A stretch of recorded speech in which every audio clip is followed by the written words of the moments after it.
Hello नमस्कार, आप हैं हमारे साथ यानी राजेश्वरी और डॉक्टर मनीषा के साथ on chit chat with Rajeshwari and doctor Manisha. और आज का मुद्दा है डायबिटीज़। डायबिटीज़ क्या ये रिवर्सिबल है?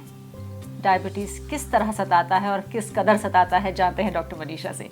हाय hi. What is diabetes? I think diabetes अब सबको पता है कि एक शुगर की बीमारी है जिसमें खून में शक्कर बढ़ जाती है, और आयुर्वेद में इसको कहते हैं प्रमेह या मधुमेह, और इसके करीब 20 प्रकार है आयुर्वेद में ही।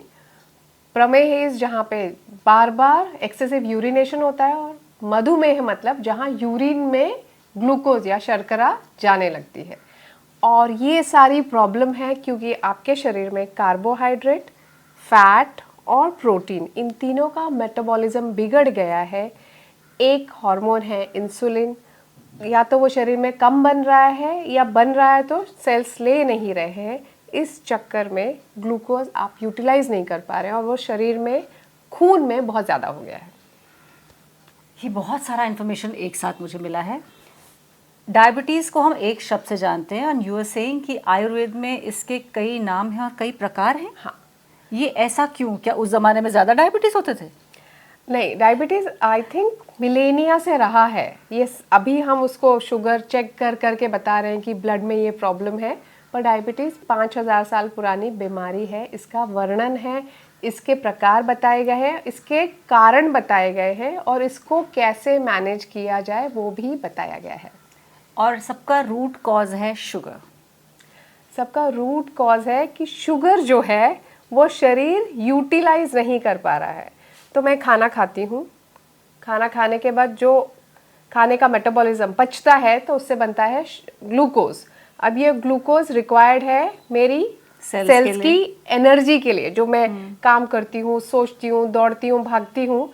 अगर ये ग्लूकोज सेल तक नहीं पहुँचता है तो ये रक्त में ऐसे ही खुला घूमता रहता है, और ये जाके कई सारे माइक्रो और मैक्रो ब्लड वेसल्स, मतलब छोटे और बड़े ब्लड वेसल्स को डैमेज कर देता है, जिसके कारण कई ऑर्गन खराब धीरे धीरे होने लगते हैं।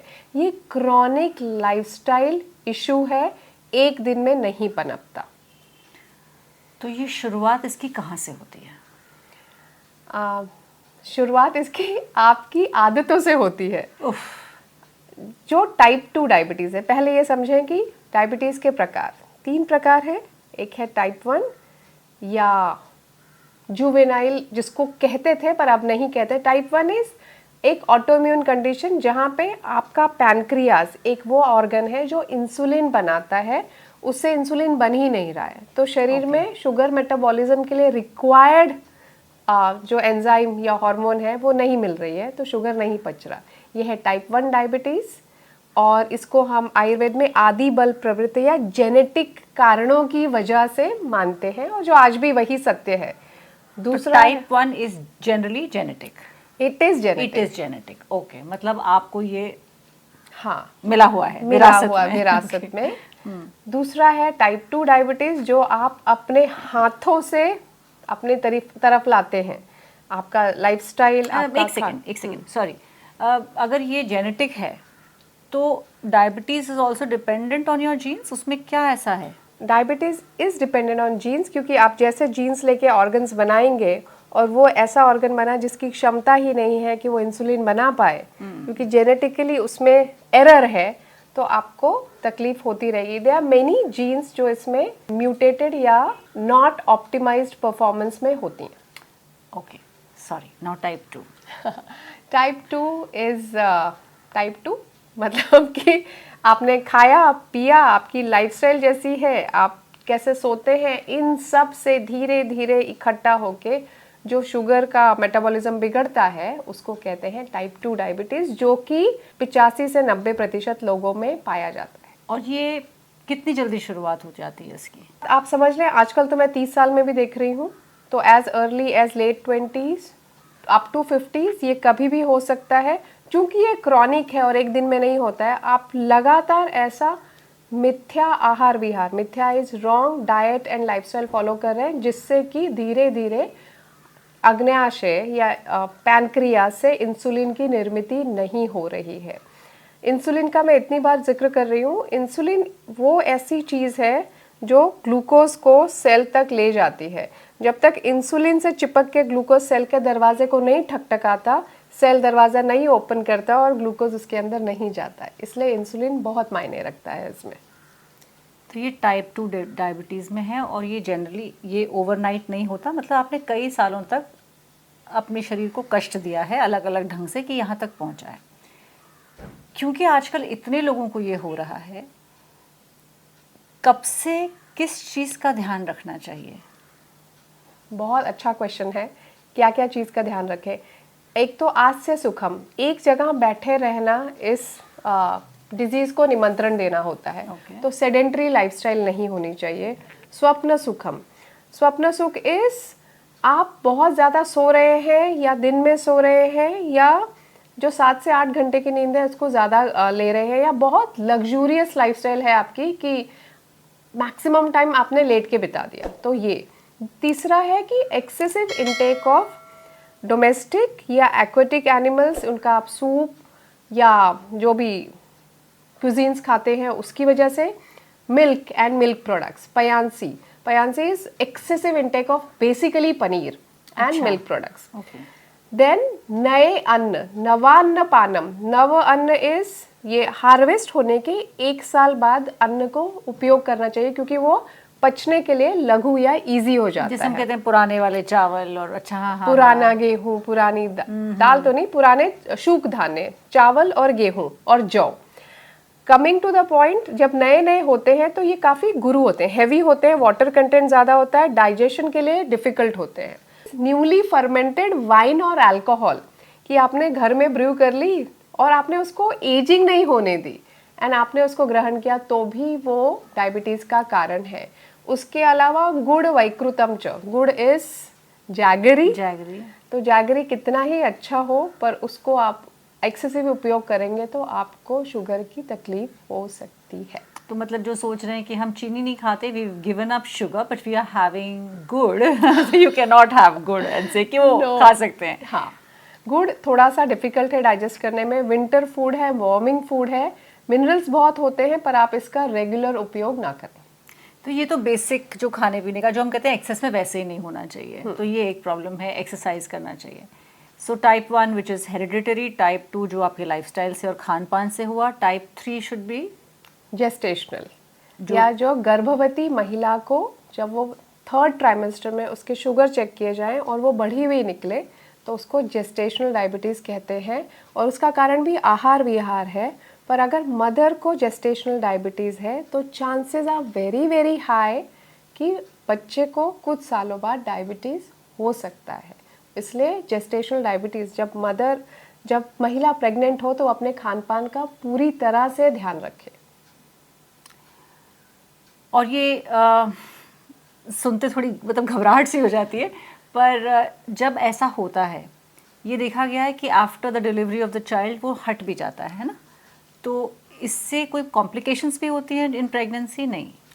सी, जेस्टेशनल डायबिटीज़, अगर आपको शुगर का प्रॉब्लम है तो आपका वेट गेन होगा, आपके थोड़े हार्मोनल इश्यूज होंगे, आपको स्किन पे पैचेस आएंगे, ये सब जेस्टेशनल डायबिटीज़ में होता है। एनर्जी लेवल स्लो रहेंगे, हो सकता है कि बच्चे के वेट पे भी असर पड़े। तो जेस्टेशनल डायबिटीज़ डॉक्टर देखेगा, शुगर लेवल्स कंट्रोल करने के लिए आपको डाइट चेंजेस बताएगा, कई बार कुछ मेडिसिन शुरू करनी होती है, पर मोस्टली नहीं करते हैं क्योंकि ये थोड़ा सा लाइफस्टाइल करेक्शन से भी ठीक हो सकता है। और ये ज़रूरी नहीं कि बच्चों को हो, लेकिन उसके बाद क्योंकि बच्चों से रिलेटेड है तो I am very concerned at the moment, मैं वहाँ पर लेकर जा रही हूँ बात को, कि जब बच्चा पैदा हो जाता है उसके बाद किन किन चीज़ों का ख्याल रखना चाहिए कि बच्चों को ना हो। घर में आप क्या खाना ला रहे हैं आप उस पर बहुत ध्यान रखें, क्योंकि सारी चीज़ शुरू होती है कि आपके शरीर में क्या गया है। तो जुवेनाइल डायबिटीज़ एक ऑटो इम्यून कंडीशन है। अब ऑटो इम्यून माने इम्यून सेल्स जो आपके हैं वो आपके ही शरीर को अटैक करते हैं, जबकि उन्होंने आपको प्रोटेक्ट करना चाहिए। तो वो कोई एक ऑर्गन पकड़ लेते हैं, अब इस केस में आपका पैनक्रियाज है, और उसको इस तरह इफेक्ट करते हैं कि उसमें से इंसुलिन का प्रोडक्शन नहीं होता।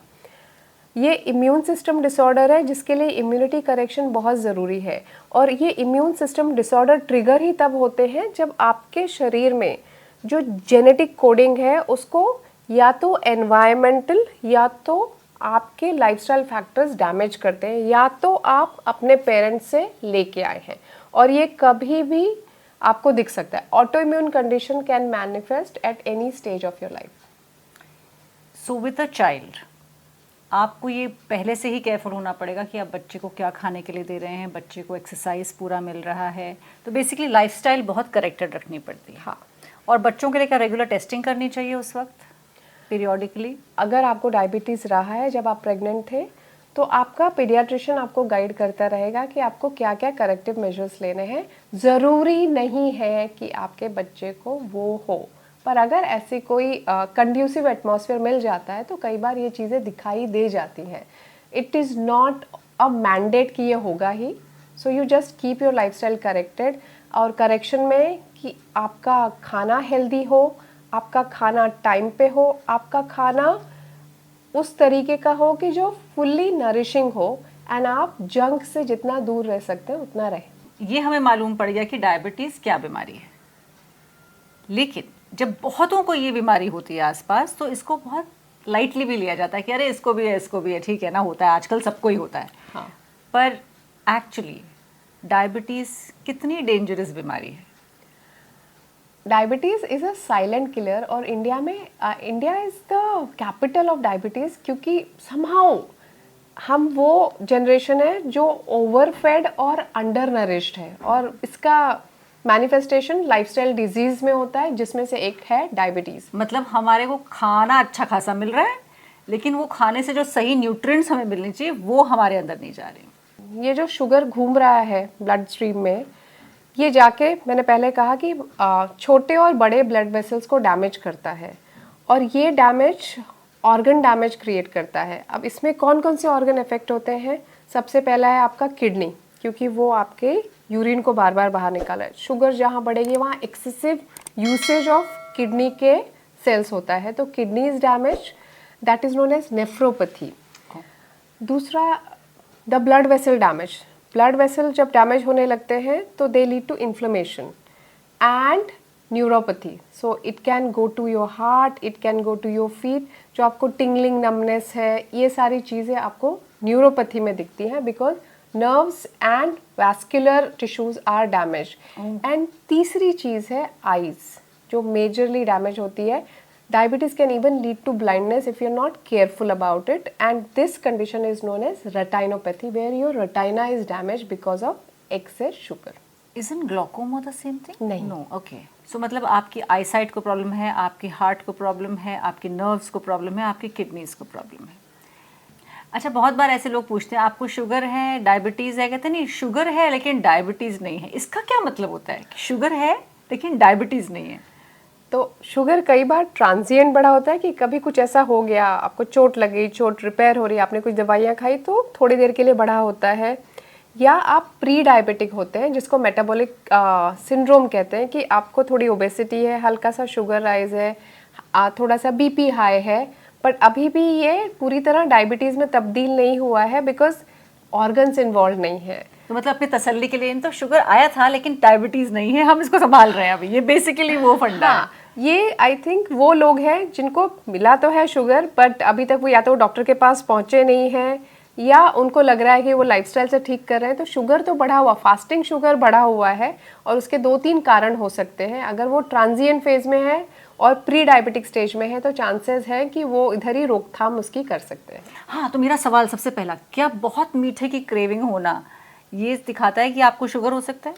नहीं, नॉट नेसेसरली। बहुत सिम्टम में मीठे की क्रेविंग नहीं है, एनर्जी लो है। लो एनर्जी के लिए अगर आप शुगर खा रहे हैं, जो कभी भी हो सकती है, आप बहुत थक गए हैं, आपने ज़्यादा काम कर लिया, आप लंबी बीमारी से उठे हैं, तो बॉडी नीड्स नरिशमेंट। तब हम वैसे ही मीठा ढूंढ रहे होते हैं। हाँ। मीठा, हाँ, but I have to tell you this, क्योंकि ये 5-6 साल पहले की बात है या ज़्यादा ही हुए होंगे, तब मुझे ऐसा लगा कि मैं बहुत शुगर खा रही हूँ, मैं जाके शुगर टेस्ट करवाती हूँ। तो मैं गई, और वो कौन सा होता है जो 3 महीने का टेस्ट होता है, HP क्या? हाँ, ग्लाइकेटेड हीमोग्लोबिन या HbA1c। HbA1c, हाँ। तो मैं वो कराने गई, और दिवाली के 2 दिन पहले मैंने ये टेस्ट करवाया, और वो आया, बॉर्डर लाइन कितना होता है, 5 पॉइंट समथिंग एंड 5.8 से 6.5 तक। हाँ, तो वो 6 को टच कर रहा था। और मेरी हवाइयाँ उड़ गई। मैंने कहा है मुझे शुगर, मेरी वो जो दिवाली ख़राब हुई है ना, मैंने मतलब उसके बाद 3 महीने कोई मीठे को टच नहीं किया। मैंने ज्वार की रोटी खाना शुरू किया, मैंने वो सब किया। उसके बाद मैंने 3-3 महीने में चेक किया तो वो फिर कभी ठीक, सब हमेशा नॉर्मल आया। तो मतलब वो एक ट्रांजिएंट वाला रहा होगा। ट्रांजिएंट स्टेज में अगर आपने करेक्शन कर लिया तो चांसेस हैं कि आपने उससे लड़ाई लड़ ली है। अरे पर वाह। अगर आप फिर से ऐसा कुछ खा रहे हैं या आपकी लाइफस्टाइल में वैसी चीजें आ रही है तो हो सकता है बढ़ जाए। अब तक तो ठीक है। अच्छा, बढ़िया। But that brings me to the most important question, is diabetes reversible? अब ये रिवर्सिबल ही बड़ा बढ़िया शब्द है। Reversible does not mean you are curing the disease. Reversible means कि आप सिर्फ शुगर को मैनेज कर रहे हैं। So basically diabetes can be manage, जो कि अब तक हो रहा था, जैसे करते हैं, खत्म नहीं हो गई डायबिटीज। सो ये एकदम कारण और उसकी वजह से होने वाला चीज़ है। जैसे ही आप उन कारणों का सेवन फिर से करने लगेंगे आपको डायबिटीज़ फिर से या शुगर की मेटाबॉलिज्म में फिर से प्रॉब्लम शुरू होंगी। आयुर्वेद के अनुसार ये एक याप्य रोग है। याप्य एक संस्कृत शब्द है जिसका मतलब है कि मैनेज करना, ना कि उस डिजीज़ को कम्प्लीटली क्योर या ट्रीट करना। तो ये मैनेजमेंट का हिस्सा है जिसमें आपका आहार, विहार, औषधि, इन सब को इकट्ठा करके हम आपको ऐसी लाइफ देते हैं जिसमें कि आप कंफर्टेबली इस प्रॉब्लम के साथ रह सके। तो मतलब आपको खाने पे पूरा कंट्रोल करना पड़ेगा, आपको मेडिकेशन उस तरह से लेनी पड़ेगी, आपको एक्सरसाइज, बेसिकली आपको अपने आप को एक डिसिप्लिन में रखना पड़ेगा, ताकि ये जो शुगर की बीमारी है, ये जो डायबिटीज़ है, ये आपको रोके नहीं और आपको कुछ कदम पीछे ले जाएगी, लेकिन वो ख़त्म नहीं करेगी। तो डायबिटीज़ रिवर्सल शुरू हुई इस कथा से कि जो लोग बहुत मोटे थे उनको सर्जरी करके, पेरियाट्रिक सर्जरी करके उनको पेट का साइज कम कर दिया गया और ये देखा गया कि उनका शुगर मैनेजमेंट 80% आसान हो गया। क्योंकि आप खाना ही कम खाते हैं। हाँ। अब अच्छा, बट इनका अगर हेतु सेवन फिर से कारण वैसा ही रहा तो चांसेस है कि इनको फिर से वो तकलीफें होने लगेंगी। कैन यू रिआइटरेट हेतु सेवन कौन से? खाना। तो डायबिटीज़ रिवर्सल में आपको कैलोरी डेफिसिट दिया जाता है कि आप ज़्यादा कैलोरीज खा रहे थे, आपका कैलोरीज कम किया जाता है, खाना नरिशिंग किया जाता है, खाने का अमाउंट कम किया जाता है और उसमें जो भी एलिमेंट्स होते हैं वो बॉडी के लिए अच्छे हैं, तो आपको पेपर पे ब्लड शुगर कम दिखता है। पर ये जब तक आप कर रहे हैं तब तक ही सार्थक है। और जहां आपने फिर से अपनी लाइफस्टाइल पुरानी शुरू की कि आपने 1500 या 2000 कैलोरीज या खाना जो आपको पसंद है जिसमें कि शक्कर हो, चावल हो, चीज़ हो, फिर से शुरू हो जाएगा। इसीलिए ये reversible in terms of blood sugar reports ही है। और जहां आपने फिर से अपनी चीज़ें, जो आपकी आदतें हैं, फिर से लागू कर दी तो आपको फिर से तकलीफ होनी शुरू हो जाएगी। तो बेसिकली अगर आप अपने खुद पर कंट्रोल नहीं रख सकते तो कोई आप पे कंट्रोल रख सकता है। लेकिन ये वही है, diabetes is not curable, it is manageable. It is manageable. इन शब्दों में कहा जाए तो The correct word is managing diabetes and not curing, treating or completely recovering from it. unless that diabetes or that sugar came on because of other factors, जैसे कि stress हो गया, जो ट्रांजिएंट जिसको हमने कहा, जो कि वो आया और वो निकल गया।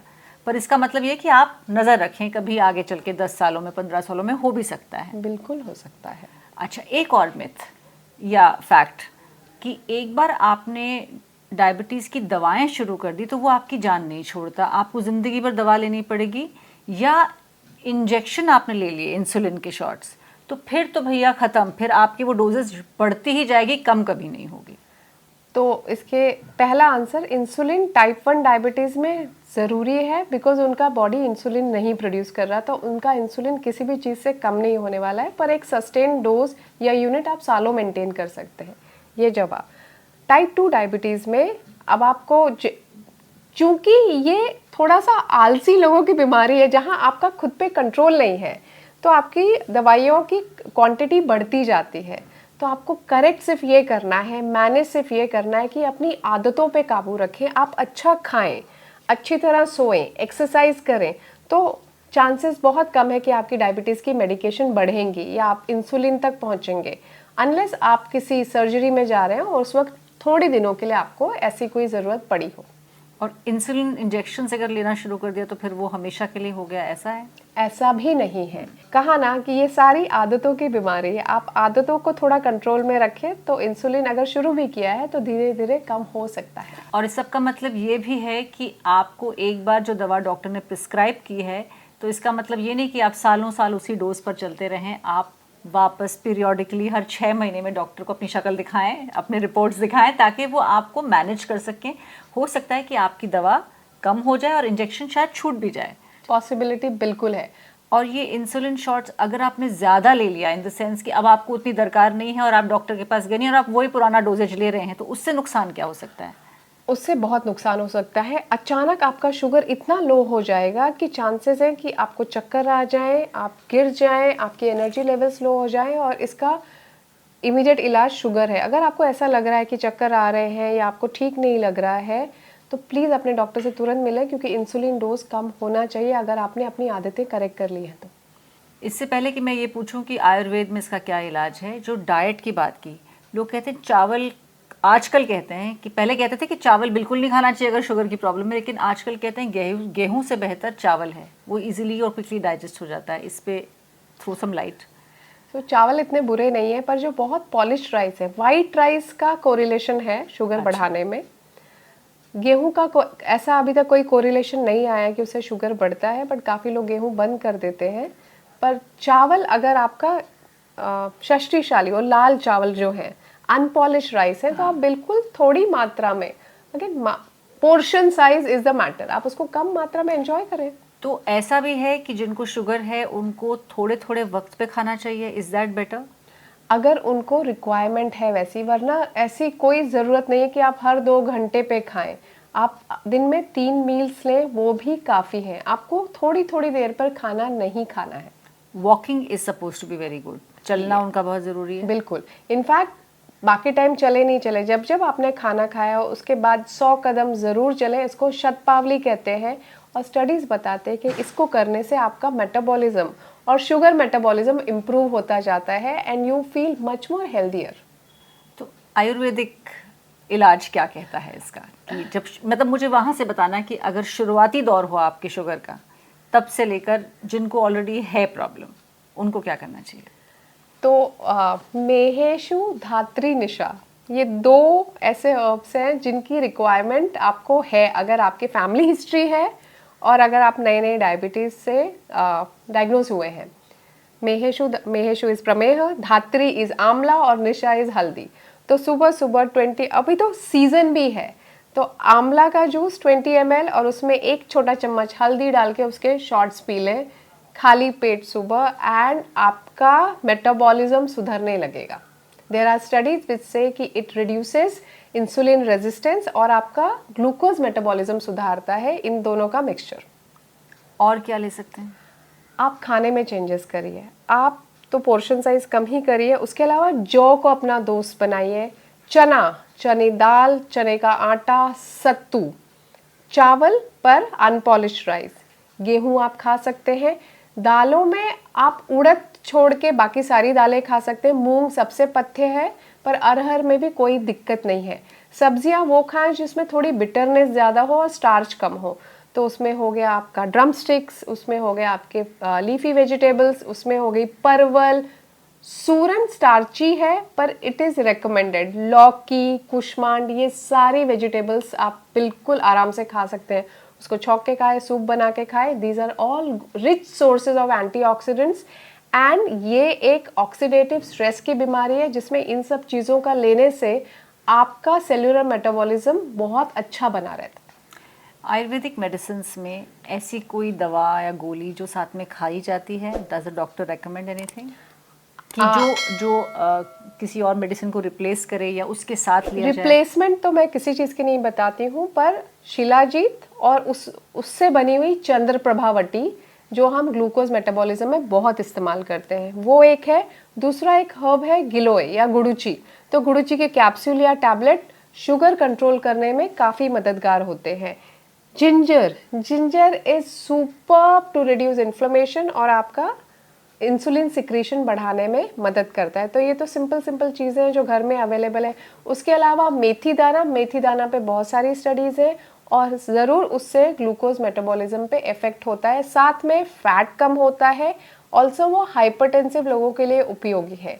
आप लहसुन ऐड कर लें तो it is overall necessary for your kidney health, liver health and cardiac health. और मैं इसके साथ एक बात कह दूं हमेशा की तरह कि जो भी दवा आप लेंगे वो अपने डॉक्टर से पूछ कर लेंगे। आप अपनी डोजेज अपने आप से नहीं बढ़ाएंगे। ये दवाइयाँ हैं, इसकी इन्फॉर्मेशन हमने आपको दी, लेकिन आप डॉक्टर से पूछ के लीजिएगा। हर दवाई की देने की एक अवस्था होती है। डॉक्टर डिसाइड करता है कि आपको 2 गोली 3 बार लेनी है कि 2 गोली 2 बार लेनी है, खाने के पहले, खाने के बाद। इन सब के बारे में काफ़ी सोच विचार करना चाहिए। एक इम्पॉर्टेंट चीज़, दही अगर आपको बहुत पसंद है तो उसकी छाछ बना के पिए, पर दही पर से इसको डायबिटीज़ को थोड़ा सा बढ़ाने में मदद करता है, ऐसा आयुर्वेद का विचार है। स्टडीज़ अलग हो सकती हैं, पर आयुर्वेद अनुसार दही सेवन वर्ज्य है, पर आप तक्र या बटर मिल्क ले सकते हैं। तो लवी और मेरे डिस्कशन में हर बार ये बात निकल के आती है कि the Ayurvedic way of life, Ayurveda कहता है कि अपने जीवन में एक बैलेंस मेंटेन करें, अच्छी ज़िंदगी जिएं और खुश रहें, क्योंकि स्ट्रेस बहुत बड़ा फैक्टर है हर बीमारी के पीछे। हमारी बातें चलती रहेंगी, अगली बार फिर मिलेंगे नए चिट चैट के साथ।